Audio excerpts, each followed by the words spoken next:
Kalau seorang ibu bisa mengandung dan melahirkan seorang anak, itu sama. Kalau ditanya, apa dasarnya? Karena ibu saya perempuan. Saya sangat sayang sekali dengan ibu saya.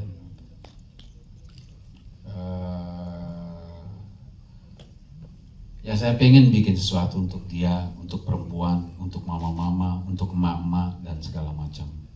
Itu awal yang ada di kepala saya. Kemudian saya melakukan riset kecil atau workshop, lahirlah tema cerita yang kita tonton bersama ini. Kira-kira begitu, Mas. Baik, ada satu scene sebenarnya yang membuat saya merasa hangat sekali ketika melihat ada Martha setelah teriak-teriak masuk ke kamar, kemudian di atas tempat tidur dipeluk oleh ibunya dari belakang. Itu buat saya pribadi kayak saya merindukan sekali dipeluk oleh ibu saya. Saya merasakan betul bagaimana ketika kita sedang dalam masalah, sedang dalam keadaan yang berat sekalipun, semua masalah seolah teratasi dengan adanya pelukan dari seorang ibu, dan itu semua dapat banget saya rasain dari awal sampai dengan akhir film. Pak Jerry, ini juga kan yang menarik adalah karena seluruh pemainnya berasal dari Kupang. Apakah ini merupakan sebuah statement dari seorang Jeremias Nyangon kepada industri film di Indonesia? Enggak juga gitu loh. Sebelum-sebelumnya juga saya menulis film itu biasanya kita combine antara pemain lokal dengan artis atau aktor-aktor besar yang memang sudah jadi gitu loh. Dan kebetulan kali ini saya mendapatkan pemain yang lokal, yang ada itu saya olah gitu loh. Artinya kita tidak ingin menyerah karena ada beberapa alasan kenapa saya menggunakan pemain organik ini. Karena saya tidak ingin kehilangan soul-nya, saya tidak ingin kehilangan dialeknya, dan saya butuh magic kecil untuk memperkuat film yang mungkin kalau saya menggunakan aktor yang sudah jadi membutuhkan waktu yang sangat panjang untuk latihan gitu. Mereka juga berlatih dengan sungguh-sungguh dengan waktu yang cukup panjang, kurang lebih 3 bulan gitu. Plus minus lah, Mas. Tapi saya lebih mengutamakan nilai value dari permainan para aktor saya, kira-kira begitu. Baik, itu tentunya tidak mudah karena pemilihan aktor pun juga sangat diperhatikan sekali di sini begitu ya, sampai bisa meyakinkan kita semua sebagai penonton. Nah, yang menarik adalah karena selain berperan sebagai Ezra, William ini juga ada William Morgan sebelahnya, boleh kita mau ngobrol-ngobrol. Ini juga terlibat sebagai asisten casting director, betul ya Mas ya? Betul. Oke, ini boleh cerita sedikit nggak sih gimana momen-momen yang mengesankan selama proses syuting, mau itu sebagai filmmaker maupun sebagai cast-nya gitu ya? Apakah itu menjadi hal yang berat buat Mas Ezra? Halo semua. Halo. Momen-momen mengesankan ketika waktu casting sebagai kru itu ketika saya mendengarkan cerita dari kandidat-kandidat karakter Orpa yang kehidupannya relate dengan karakter Orpa di film. Ada beberapa mama-mama yang kehidupannya sangat relate, single parent, tulang punggung keluarga, relate. Dan ketika kami mengcasting mereka, saya langsung terdiam sesaat, langsung ingat mama saya. Dan itu bagi saya sangat mengesankan.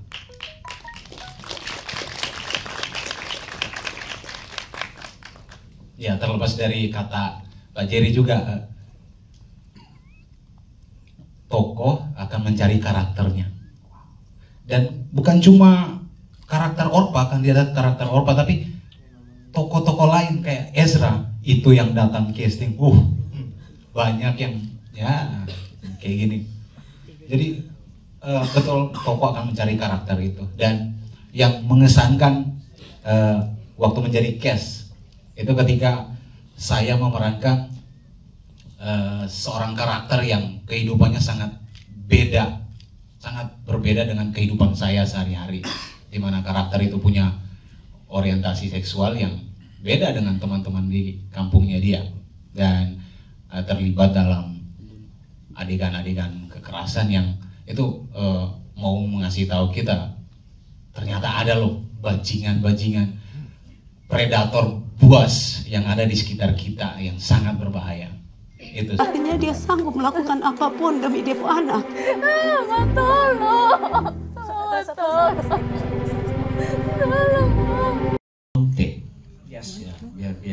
semuanya sama. Karena kalau orang menyebutkan one take, bukan one take, one shot and long take. One shot and long take. Karena saya penulisnya, saya mencoba untuk mempelajari apa yang saya tulis, yang dari, mungkin kalau teman-teman masih ingat, saya menulis dari zaman film Danias, Senandung di Atas Awan, sampai terakhir Rumah Merah Putih untuk Alenia. Memang ada terasa memang, mungkin kalau menurut teman-teman yang sering baca skrip saya, kecenderungan saya, karena basic saya teater, kecenderungan saya memainkan adegan itu dengan panjang. Nah, persoalannya adalah kadangkala orang membuat adegan yang panjang, tetapi ceritanya tidak terlampau kuat atau dianggap lemah, sehingga shot itu tidak bunyi. Setelah saya pelajari apa yang saya tulis dan beberapa skrip sebelumnya, dengan tema cerita seperti ini, saya cenderung memilih one shot long take tadi. Nah, itu dasar pemikiran saya karena ceritanya, pola peradeganannya, dan basic saya sebagai orang teater. Gitu, Mas.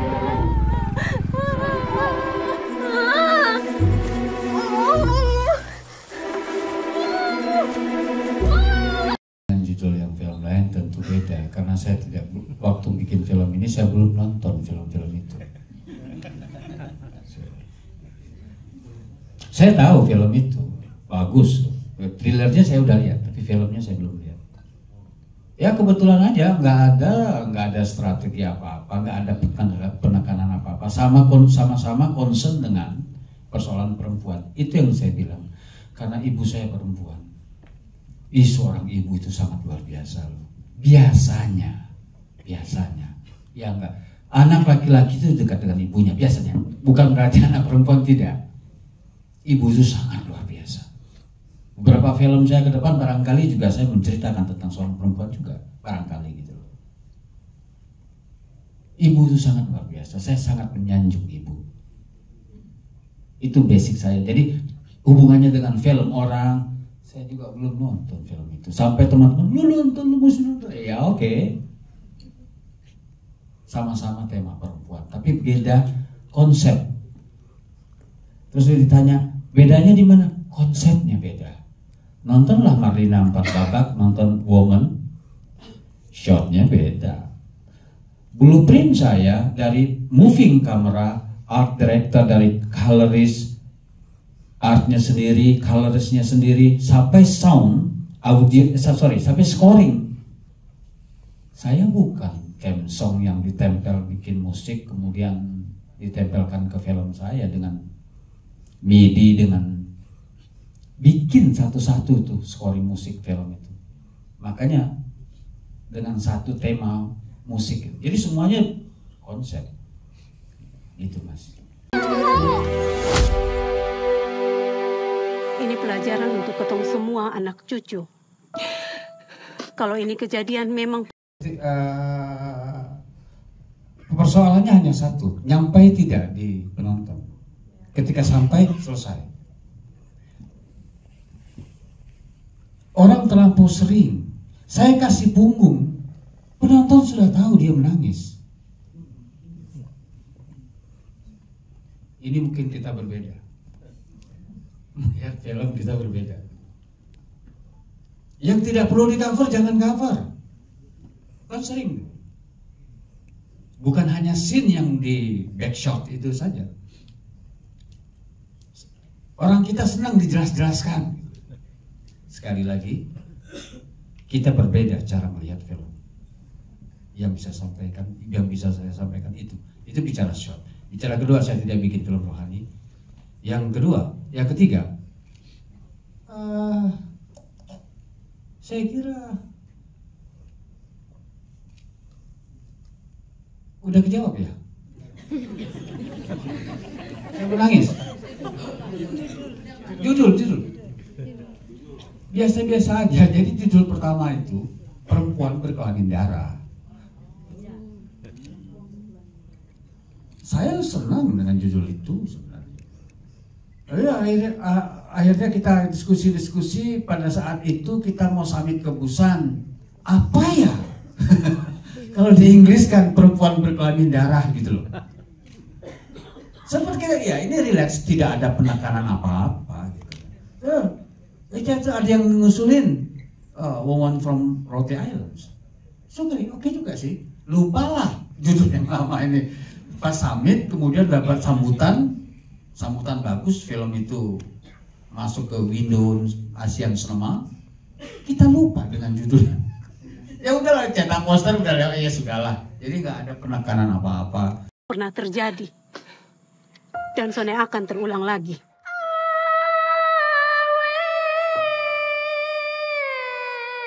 Kita punya anak laki-laki, mau menikah, lalu kita mengundang tetangga, keluarga, atau orang-orang yang bahkan tidak ada hubungan keluarga untuk datang menghadiri itu.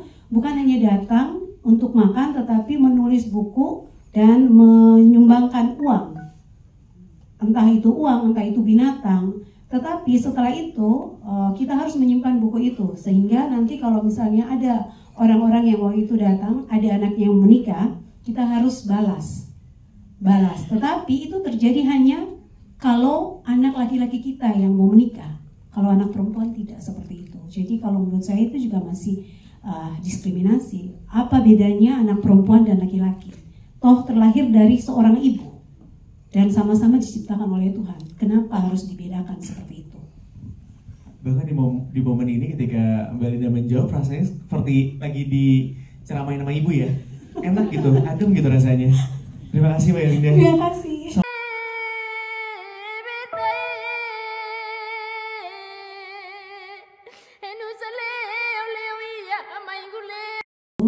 Saya seorang ASN, saya bekerja di kantor Camat Rote Barat. Untuk terlibat di film ini sebenarnya saya tidak pernah menyangka, karena memang saya juga sama sekali tidak tertarik dengan dunia seperti ini, dan saya pun juga tidak pernah ingin mencoba karena saya merasa saya tidak mempunyai bakat. Tapi suatu ketika saya mendengar di Rote ada open casting yang dilakukan oleh Dinas Pariwisata Kabupaten Rotendao, tapi saya sama sekali tidak tertarik karena saya berpikir, masa sih ada orang yang mau datang buat film di tempat kita? Kayaknya kalaupun buat film juga kayaknya film yang tidak benar seperti itu. Singkat cerita, saya sedang mengikuti satu acara, lalu ternyata di tempat itu ada telco yang sedang mencari tokoh Orpa. Lalu saat saya nggak tahu kenapa, tapi saat mereka melihat saya, terus mereka bilang, saya mau dia, kayak gitu. Akhirnya, ya tahu cara mereka gimana, mereka menghubungi saya, lalu ikut ke rumah dan ditodong, suruh ikut casting.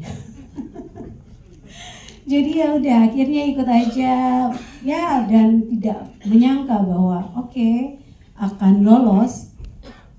Dan akhirnya setelah ikut sekali, terus seminggu kemudian dikabari lolos, tapi harus ikut casting lagi karena ada pemain-pemain yang lain juga, yang calon Orpa juga. Jadi akhirnya harus di casting langsung oleh Bapak Sutradara. Akhirnya 2 kali, setelah itu udah nggak ada kabar apa-apa lagi. Jadi udah berpikir ya udahlah, pasti nggak kepilih nih. Tapi yang penting udah punya pengalaman. Ternyata kurang lebih mungkin 3 minggu atau 4 minggu tiba-tiba ditelepon terpilih sebagai Orpa. Akhirnya ya sudahlah, jalani aja seperti itu. Ini yang dibilang Laki-laki waras akan melukai hati perempuan karena ketemu semua lahir dari kelamin yang berdarah. Sama saya yang membuat saya amazing bisa ada di sini. nggak cuma dirimu yang amazing, kita semua juga amazing loh Herman. Iya, kita aja merinding nonton sepanjang film ya. Tapi boleh gak sih, karena ini adalah film pertamanya, boleh ceritakan sedikit mungkin awal mulanya seperti apa sampai tiba-tiba bisa masuk ke dalam Martha itu sendiri. Silakan. Oke, awal mulanya itu saya juga ditodong seperti Mama Orpa. Saya dicari oleh Kakak William. dari teman-teman ke teman, jadi sampailah ke Kak William dan kita bertemu, dia menceritakan sedikit ceritanya dan saya sangat tertarik. Kebetulan ini juga menceritakan tentang keluarga dan juga kesehatan mental, dan bagi saya itu sebuah tantangan. Oke. Berperan sebagai, boleh tepuk tangan, boleh silakan. Aku sudah mencoba untuk merangkai kata-kata supaya pas begitu ya. Tapi kalau kita lihat sebagai sebuah karakter yang bisa kita katakan memiliki pengalaman yang cukup berat begitu ya, cukup suram sekali. Karakter ini bisa dibilang cukup gelap. Seperti apa dirimu kemudian mempelajari karakter sebagai seorang Martha, dan apa yang dirimu lakukan untuk bisa masuk dalam sosok Martha itu sendiri? Karena saya yakin tidak mudah sekali dan dirimu sangat meyakinkan. Makanya tidak mau nanya dirimu di awal, Mbak Irma sehat gitu ya, karena takutnya masih terbawa. Aku takut banget, tapi soalnya meyakinkan sekali. Silahkan Mbak Irma. Kalau dibilang mendalami peran itu, sifat Martha sama sifat Irma itu agak ada kemiripan, yang dimana saya sendiri jarang ngobrol atau jarang ngungkapin perasaan, lebih dibilang introvert.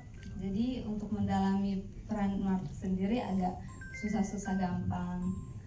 Tapi dibantu oleh Bapak Jerry, coach acting kita, teman-teman, saya bisa mendalami. Bagaimana rasanya akan melukai hati perempuan? Karena kau tahu semua lahir dari kelamin yang berdarah.